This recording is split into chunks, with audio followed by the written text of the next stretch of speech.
Lab 4, Rope Physics, Spring Mass Lab. In this video, we will analyze and predict the motion of a spring mass system, visualize the forces present in the system, compare our model to the video provided, look at the energy principle and its relation to the system, and look at the X and Y oscillation periods.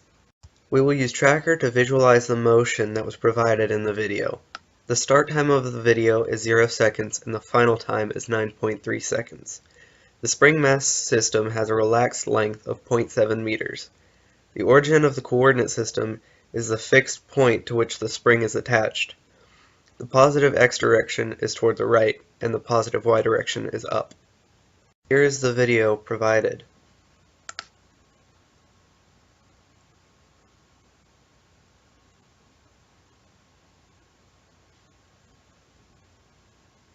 We will put these X and Y values into a CSV file, that way it can be used in the VIDLE program. In Python, we will create a model to visualize and predict the motion of the system in the video provided. This is how the visualization and graph setup portion of the program should look.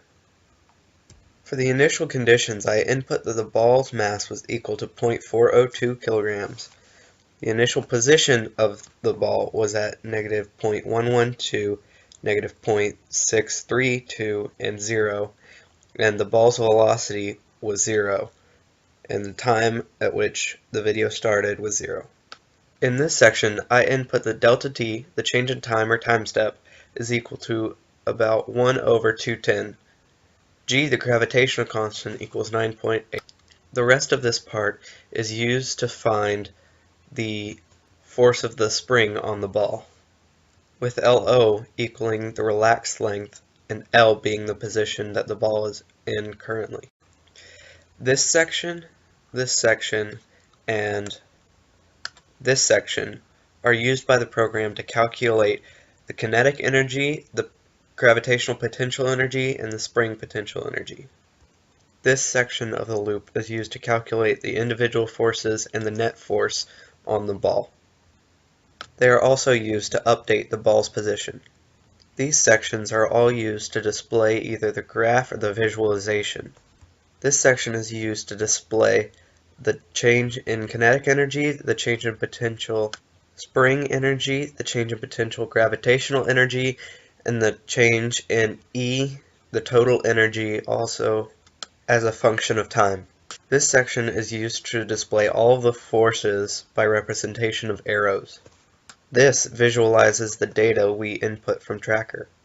As we watch the graph and visualization, keep in mind the black arrow represents the force of gravity on the object. The blue arrow represents the spring force on the object. The small red arrow represents the overall net force on the object. The red ball represents the data taken out of Tracker, and the blue ball represents our model.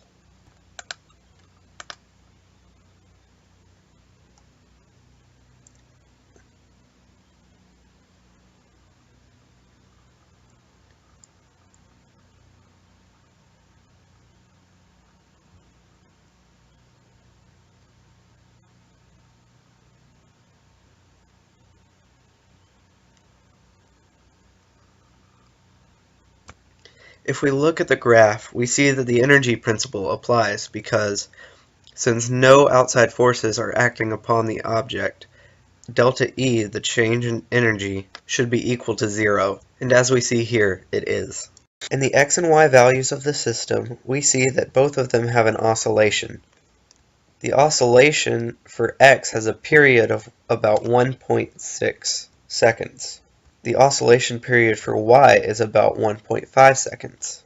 Because the oscillations are not equal, we end up with a path that looks like this.